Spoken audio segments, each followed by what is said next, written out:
Good to go? All right. So first thing I wanted to show real quick was the crab claw trick. It's really cool, not complicated, but a great tip. So I'm going to finish out a Muppet here.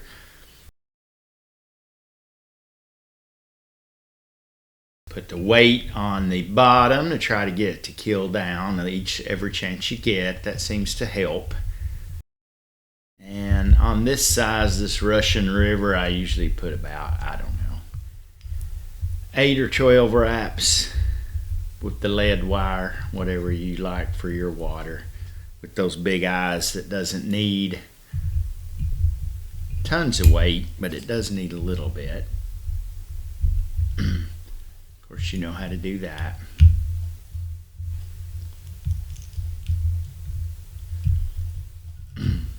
Now you can go ahead and put the zonker on. Usually do that about like standard roughly hook length. And of course, so your next claws have good feathery tips. Pull that back and slice that through there so you don't cut through a whole bunch of the next fiber.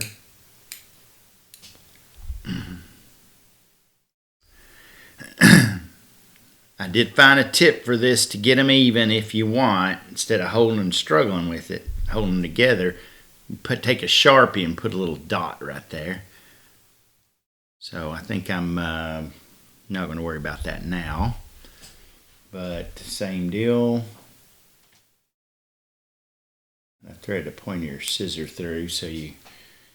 I don't know if it seems to matter much or not. I usually pull a little bit of this off so I have good, solid leather hide to glue onto.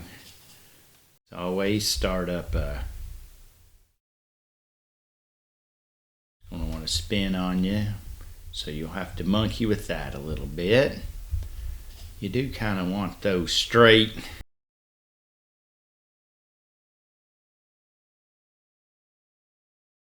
Now, I've already got that much done. You know the deal there.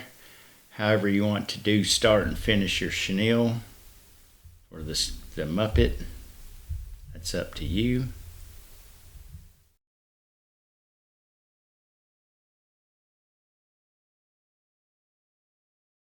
If you want that bigger body, obviously, you can double wrap this over. I find it fine being the one layer, and you fish that too, so you know that.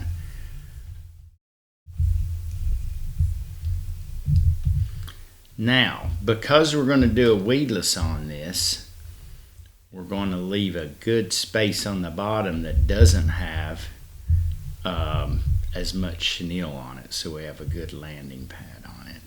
And you can also tie your weedless in before you do the chenille. Either way, both works fine. Now, so that can do that and stay up, that's fine. I can lock it, but sometimes I turn the hook upside down a lot. That way I don't have as much of the vise in my way. And if you do it after on the weedless, it's more prone to spin.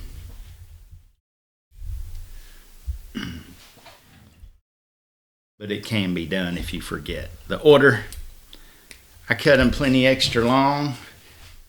I do it as a reverse tie, and then we'll bend this back over. But if you want it curved this way, if you're able to lock and anchor that in, then when you put it back, the curve comes out of the hook. So that's not sure it matters too much to the fish, maybe the fisherman. But we're going to get to weedless stuff. This is not a weedless video here. That will come in a little bit to show you the crab claws. But you'll see a standard weedless tie, for me anyway.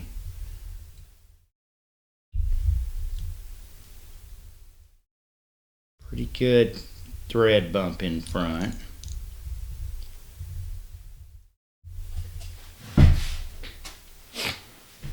that's good and straight. And then to finish,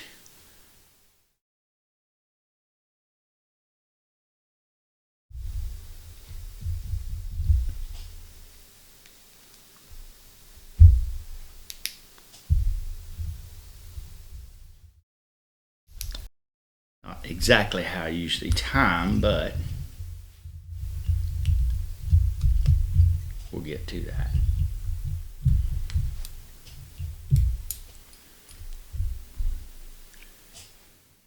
Sure that's straight.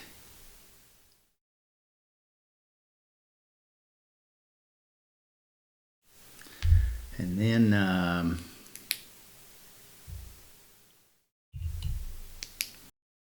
you can see on the distance, I come past the point, I usually come down about the barb. It's kind of a waste to go out to the bend of the hook. So, slap together one of those. This is neat. When you pull that through the water, it's always going to look, well, you fished them, you know. It looks like an eel tail. So what you can do, which I've had great luck with, and the fish, the smallmouth really do seem to prefer it, about a third of the way up the leather, maybe half, put a layer of UV set. And what I've learned is that won't do anything right there, hardly. You need 3 layers on. So,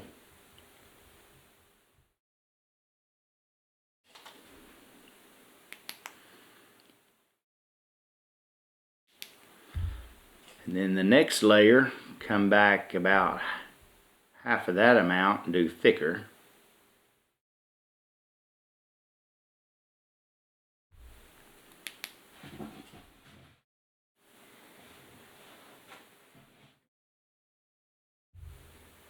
And where that soaks into the hide, it takes a while for it to set. And if you really want to stay out, come back in a little closer and put a 3rd layer in and put it only like in the bottom third of your glued wet strip.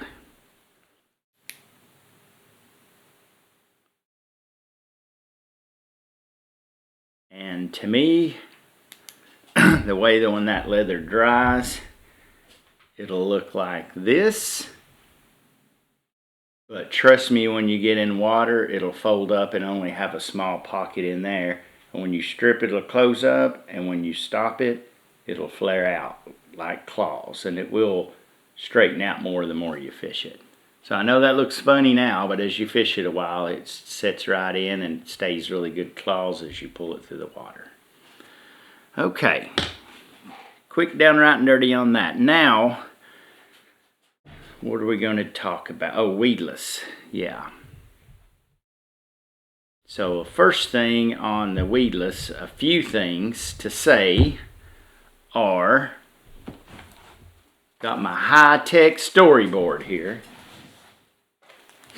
A few things I've learned is roughly, it's only an estimate, depends on how heavy the fly is, size 10 to 6 hook, 25 pound leader material works. Fine, you don't need 100 pound. 4 to number 2 hook, conceptually, maybe 50 pound. 1 to 2/0, 80 pound. 3/0 to 5/0, 100 pound. And I haven't done anything yet with 125, but I'm getting ready to start on the big musky treble hooks, go to 125 pound leader. But whatever the size hook, it's really more probably about how heavy the fly is. So as it comes across wood or rock, how stiff does that need to be? But conceptually, just think bigger, heavier flies that are contacting the bottom or timber are going to need stiffer leader material. I will say that there's difference in brands. The trick fish I use, because I have tons of it and about every size in the world, I personally think Bill Fisher is stiffer for its pound test. I don't know if that also means it comes with more diameter. I don't know the answer to that. But some brands are stiffer and some are more pliable. Ways to tie is the single, which I just did. Then on the big heavy things, I tie a lot of doubles because it's insurance when you're down deep and heavier flies contact the bottom harder and wood harder. Then the other way, which I don't really do much, is fancy pants way. It's a double, but it loops around and you make this little bend that hooks right into the point of the hook. And I'll show you that, but I'm not a big fan. It pushes down easy. It seems to push down easy as it comes up that ramp. And it's more aggravating to tie. Other ways of weedless, which I've played with, are reverse hackle something like Skitty Muppets and leave that big quill end of the hackle and tie it in where it's pointed up and works as a weed guard. That kind of works, but they do seem to get hung up more, and I think it's because it still allows the nose to dive into stuff, I'm guessing. But and then the same way, put a patch of real stiff bucktail and tie it in there and use it as a weed guard. But I really don't do that anymore. I'm a fan of the leader material. Okay, so a few kind of rules, or not rules, realities is you're going to discover doing this is leader has memory, as you know from tying surf tackle, and once you bend it to a point it has good memory, but when you work it too much then it becomes a hinge point, becomes like tippet, floppy. Too much work in the same place gets it limp and then it won't work as good. So as you get more efficient, you'll get to tying where you're basically bending it to the minimum amount, and I will show you some of these I've used for, like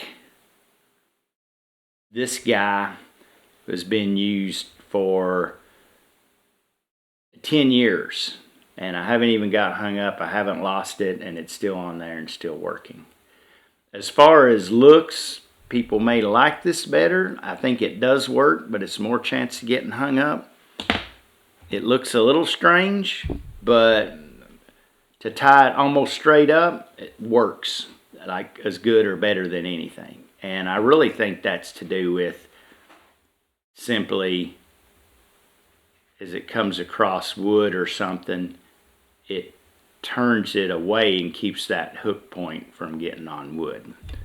So another thing about the leader material is it wants to spin. It'll spin on your hook. So I pretty much always lock it down with some head cement or super glue. Anything, Zap-A-Gap, doesn't matter, just something to really lock it in, even on, because it really actually does a lot of work. You know, it's moving in water all the time, it's moving water, coming across logs and limbs, and once it spins, you'll know you don't have them set good and it spins and you're not in line with your hook point, you'll get hung up then. And yes, like bucktail, it kind of has a mind of its own, and sometimes that can be aggravating. So some tips is reverse tie it, where you point forward, kind of like you saw on the bugger, the Muppet. Reverse tie it and then lock it in place with thread good, and then glue it, and then maybe glue it twice, maybe 3 times. Another tip of importance is to keep that weed guard in line with the point of the hook, kind of through the whole tie. You can, if it's tracking off of the hook point, it'll still help, but the other side of that hook point is kind of exposed. So keeping in good alignment with the hook point really seems to be key for me. And remember, as you probably know, is super glue after it's used a while will dry white. So when you put it on some of the darker buggers, you'll have a white spot there. If you don't want that, then use head cement or UV set, which I don't use too much super glue, only on internal hidden things to kind of help it lock. Okay, I have this hook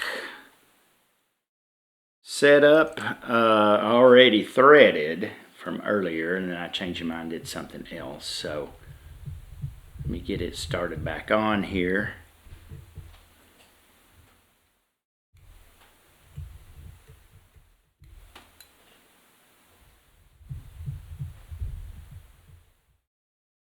So I'm not going to do a tie on this one. I'm going to just show you the weedless part, because you can work it in however you want on patterns. On the last one we just tied, this guy, I can't remember if I said or not, but cut it off where the end of the leader comes to about the point of the hook, or a little farther. I actually come about halfway back to where it's about, I don't know, the barb or something. Anywhere past that, it doesn't really seem to do anything. In other words, I have not got hung up with this. I've hardly got hung up when you cut it and make it stop right at the point of the hook. But hey, what's another 5 millimeters for really good insurance, you know? The double, you see the single already. The double, you can do a couple different ways. You can do a single strand each and lay it in there, or you can pinch over and use it on the same piece. And I personally found the best way to set that bend is with your teeth.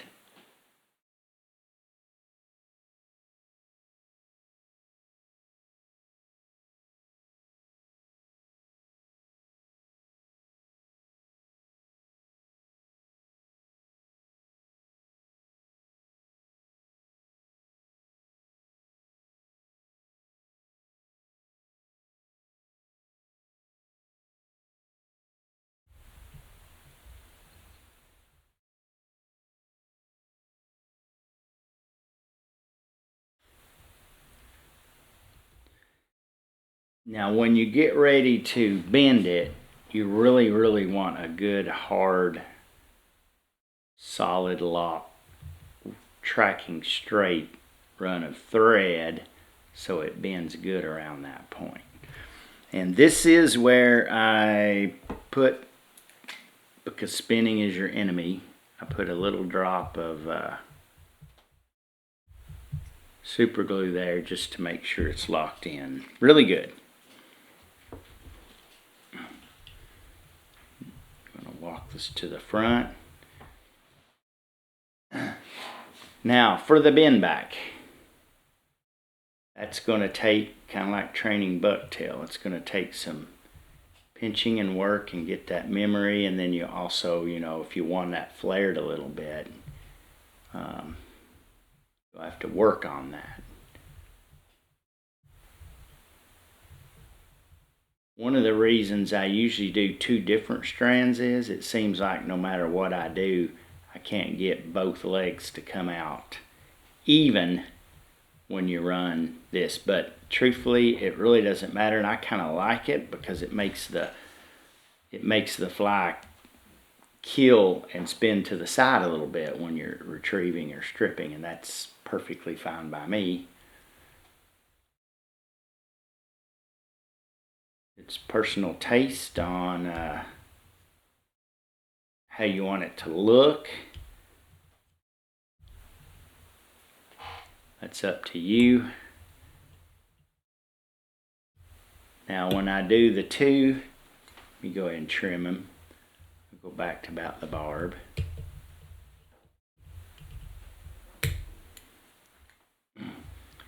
I'm perfectly happy with it sticking out more. If you want to work it down to where it looks better for the fisherman, then you can keep layering on thread, and then finally you can glue an amount in when you set it with your head cement, or in my case some UV resin.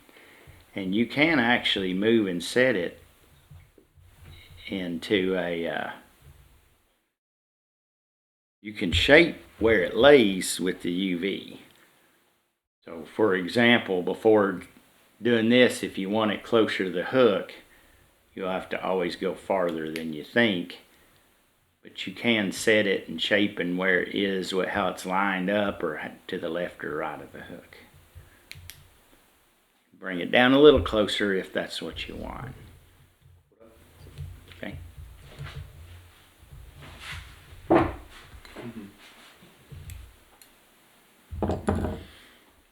And if you have one that's really stuck straight up you're having trouble with, just keep pushing it back and keep putting some resin on it. So that's the double. It's super fail proof. I don't really think it hurts the fish biting it that much. The only con to that one is it's well, the body of your fly may be, a little wider where that is, and if they're really seeing that or paying attention to it. And I'm sure they can, but you can't catch fish when you're stuck on the bottom all day. So it's a good trade-off for me. But on the big heavy guys that I tie to go deep and dig deep, I do doubles on. For almost everything else normal, I just simply do singles on. I would say, normally weighted flies that aren't real deep bottom seeking flies. Okay, now, restart that one. We'll edit that out. You don't have to tell me. I would have done that anyways. Or I could leave it in to be being to you. Okay, so another way to tie that is to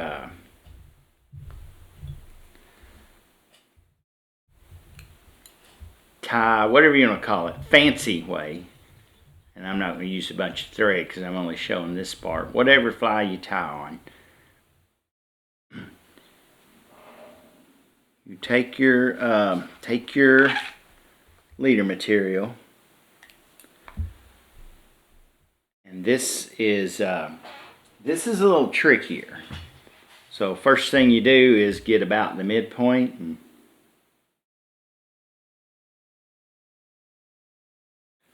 set a bit of a bend in there, about like that. And I don't have enough fingernails to do this anymore with fingers, so I have to grab it with some pliers, pinch it together, and then train that leader material over so there's a bend. The bend will look, it's your personal style if you want it real small or sleek, but your bend will basically look something like that. You have two options here. One is to tie it in straight and then try to get it to raise up afterwards. That is okay, but it does not seem to work as good as kind of that reverse tie. And good luck on figuring out a way to get the distance right on this, but you can kind of come up with your own way if you want to tie Mr. Fancy Pants here. So I think I've got that somewhat marked where I would like to have it.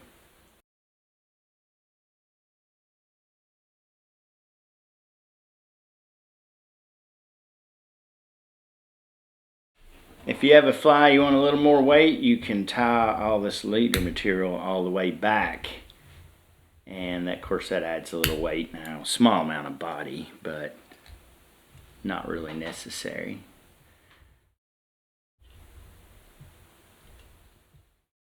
And one, back to how it wants to spin, one little dob to anchor it in to the shank of the hook or the lead wire or thread base or whatever you've got going on there.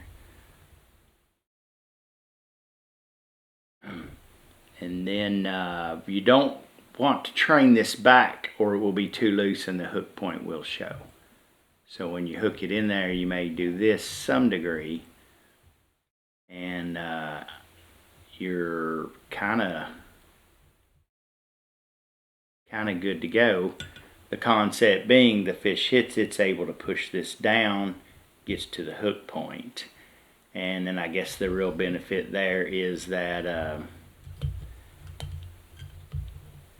well, the only real benefit is it looks sexy for the fisherman. There may be some benefit. The other one is it stays more to shape the profile of a fish head instead of a big wire sticking up, which I've found, especially in more stained water, it doesn't matter if it sticks up. I've seemed to catch as much fish as anybody. But that is an option if you want to play with that. Once you get your bend in, you can slide it up and down the hook to get it right here. I did say most people tie it to where it's off the point. I've never tied it behind the barb. I don't know where that would matter one way or another. But as you see on this, I could have moved it up some, and then this be close to the tip of the point of the hook, and then it's going to be a little bit more streamlined profile. So that's something you can play around with if you'd like.